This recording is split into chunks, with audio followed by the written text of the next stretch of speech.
Assalamualaikum dan selamat sejahtera. Hari ini kami ingin memperkenalkan satu inovasi iaitu EcoBrick, sebuah produk yang mesra alam dan menyokong matlamat pembangunan mampan atau SDG. Sejak dahulu, arang tradisional dihasilkan daripada kayu, walaupun ia penting sebagai bahan bakar. Proses ini menyebabkan penebangan hutan yang berrosa, menghasilkan karbon dioksida CO2 yang tinggi dan memberi kesan negatif kepada perubahan iklim. Pada masa yang sama, sampah kertas adalah antara bahan buangan yang utama, terutamanya di sekolah, seperti kertas latihan, buku teks lama dan surat khabar. Jadi, kami menggabungkan kedua-dua isu ini menjadi satu penyelesaian inovatif, iaitu EcoBrick. Produk ini bertujuan untuk menangani isu berikut. Yang pertama, mengurangkan penebangan hutan untuk arang tradisional.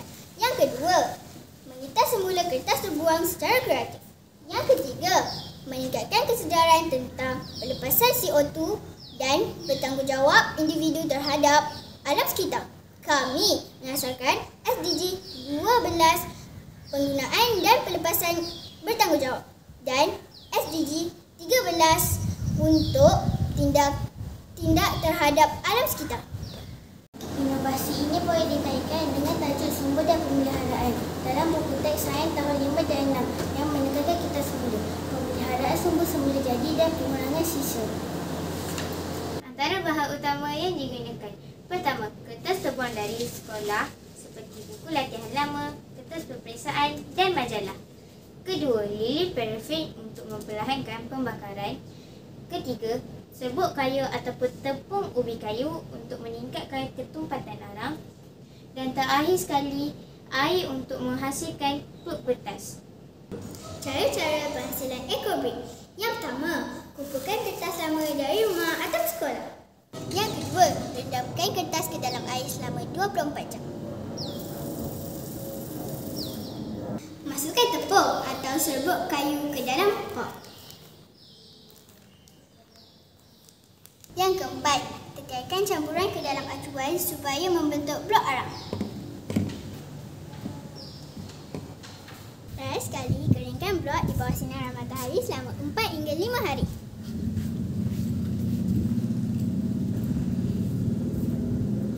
Sapukan lilin pada EcoBrick sehingga meliputi permukaan. Fungsi EcoBrick. Yang pertama, sebagai bahan bakar alternatif untuk memasak barbeque dan pemanasan. Yang kedua, mengurangkan sisa kertas di tapak pelukusan. Yang ketiga, meningkatkan kesedaran masyarakat tentang kita semula. EcoBrick yang dihasilkan terbakar lebih lama kepada alam biasa. Ia juga mengurangkan pelepasan asap dan bau, dan kos penghasilan hanya sekitar 50% per blok.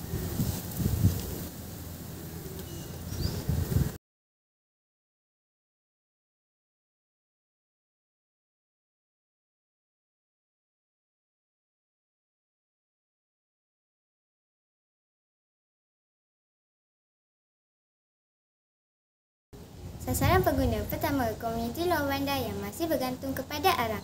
Kedua, pengguna bandar yang mencari produk mesra alam. Ketiga, institusi pendidikan sebagai projek pendidikan hijau.